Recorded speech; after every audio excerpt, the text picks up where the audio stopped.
Okay. Hi and good morning. It is the 21st and it's time for our monthly full moon reading. And I'm super excited because this is the last full moon of the astrological year. Since this is winter, the astrological year ends in winter. So this is the last full moon of the astrological year. And it's a great time for us to just like release and unpack. Today is the 21st. I'm sorry, the full moon falls on the 27th, which is a universal 9 day. So, completely in alignment because 9 is all about releasing and unpacking and letting go and trying to see what no longer serves us. For this particular moon cycle, we started with this back in August on the 18th with the new moon in Virgo. So, really thinking about from the new moon in Virgo all the way to this full moon in Virgo, what you've been looking at, and then looking at the whole just from Aries through now, all of the moons and what you've done in this particular astrological year. Um, just a quick reminders for those that are kind of like new to astrology or don't get into it. Virgo is a mutable sign, which means it's kind of flexible. It kind of like ebbs and flows. It's an earth sign, so it's grounded and stable. Things to think about with Virgo energy are health, healing, analytical. It rules the sixth house, which is our day to day life, our habits, how we serve, and health in our body. When we think about the moon at that time is fully lit.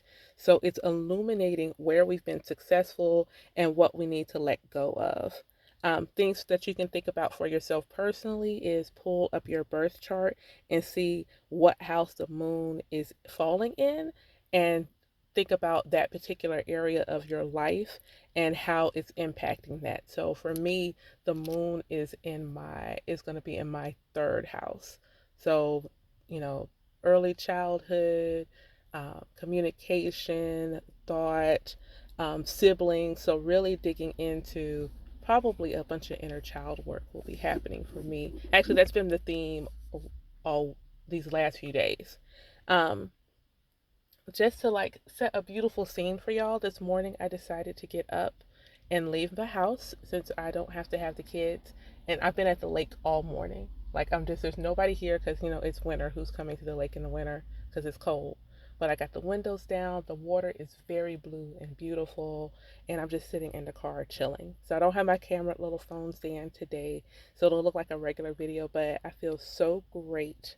Um, some rituals I wrote down that y'all can do for this full moon is definitely taking a spiritual bath, um, gratitude journaling. Just thinking about not simply just what you released, but where were you successful? What did you do well? What made you feel good? Just really writing down those gratitudes either in a journal or having a gratitude jar throughout the month. And then when you get to your full moons, read those gratitudes, do like a gratitude ritual. So maybe light a white candle or whatever color you feel called to for feeling gratitude.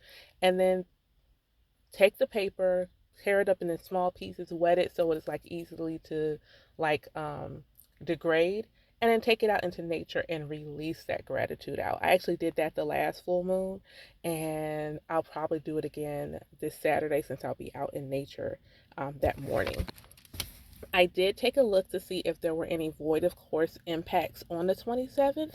And just as a reminder, with the moon being void of course, what that simply means is that it's in between signs. And so she's like, yeah, I've already done all this work in this sign. I'm going to chill for a minute before I go to the other sign. So during this time is don't want to do anything new. Anything that's just ritual, regular, you do it on a regular basis is fine, but don't do anything new. I kind of look at them because I like to charge my crystals um, coming into the full moon. So it's getting that buildup of energy as opposed to at the full moon when the moon is kind of like getting ready to start waning again. I want the buildup. So that's why I kind of look at that. So no void of course impacts on the 27th. The void of course is on the 26th from 6:31 Eastern time that morning to 12:08 p.m. and then it'll officially be in Virgo. And the moon is full at 3:17 a.m. on the 27th. Um, so, I mentioned it, charging your spiritual tools, not just crystals. Anything that you want to charge, you can charge during this time. So, you could put your jewelry out there if you're somebody that uses wands, if you have journals, tarot cards, if you can safely put those outside to charge in the full moon, that's a great time. And of course, making moon water is also a great ritual to have. I did pull an anchor oracle card from my Moonology deck, which is let me see if I can get some sunshine over. There we go. Oh, that's beautiful. So the full moon in Virgo card says you are enough. So with Virgo being so analytical, even though it is an earth sign, it's super analytical. And sometimes it's got a perfectionist tendency. So understanding that you don't have to be what you would quote unquote perceive as perfect. You are divinely made, therefore, you are perfect just as you are. You are enough, you are good enough, you are deserving enough just as you are. So, thinking about that during this full moon, how you're good enough, how you are great just as you are, how you are divine just as you are, and you're simply enhancing that greatness within yourself, not fixing yourself. Um, I did a spread for what are we releasing as a collective, what's being illuminated for us, and what's coming next. So I used my mystical goddess tarot deck with the beautiful offset on the box. I really love this deck. It's the very first deck I got, and it's tried and true. I used the Moonology deck to add a little bit more color. And then I pulled one Heart Tarot card, one Crystal Oracle card, and one self-care card for us. So let's see. The release part jumped out. Like it literally like jumped out the deck. So let's see what we have because I don't, that's the only card other than the anchor card that I knew what it was. I did not flip over any other cards until just now. Oh wow. Oh wow. I can't wait for y'all to see the video when I upload it. Like that's wow. Okay. So in my goddess deck, we have the Eight of Earth, which may be the Eight of Pentacles, which is nurturance. Oddly enough, it was in reverse, which is funny to me because on this deck, it also has like astrological placements. So it has the sun in Virgo. And if you think about the full moon is opposite the sun. And so that was super in alignment. Um, but it's in reverse. So I feel like it's releasing the Eight of Pentacles is all about working hard. Like you've planted your seeds, you're kind of watching them on the Seven of Pentacles and the Eight of Pentacles, like you're like tending to your pentacles. You're trying to like reap that, get that harvest to reap before you go into that Nine of Pentacles energy. So I feel like this is telling us we need to be nurtured. That idea we can't take care of ourselves in the midst of our hard work. We have to find a balance between hard work and taking care of ourselves. And I feel like what this moon is telling us is that we've been really doing the work.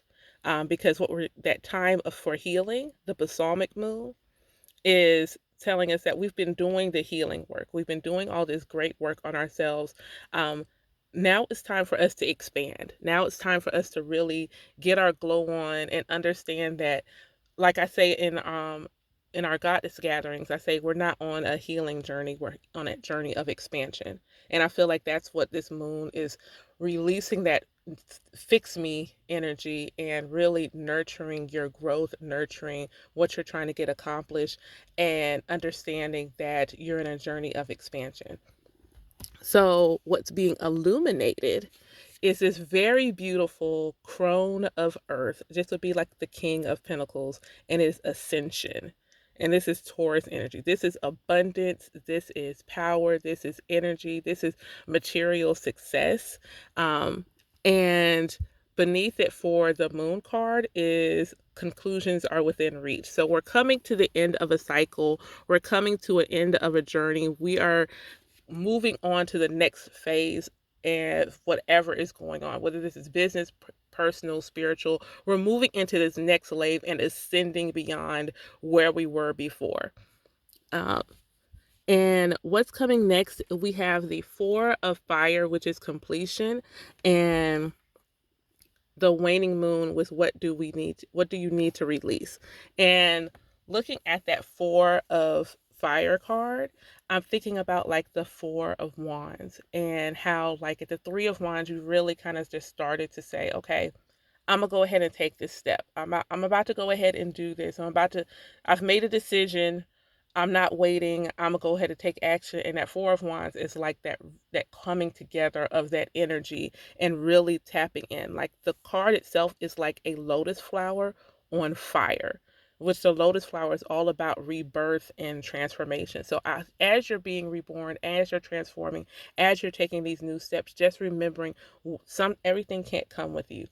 Old thoughts can't come with you. Old mindset can't come with you. Old energy, old ideas, none of those things can come with you as you're beginning to go into your ascension. So for the heart tarot card, we got the heart chakra. So we're definitely in a place of heart expansion, in a place where we need to just open our hearts, be open to receive. Virgos, because they are known to serve, can be over, they can cross the line from serving into servitude. And what you want to do is find that balance. It's okay to serve, but it's also okay to be served and be open to your blessings and be open to having somebody nurture and take care of you.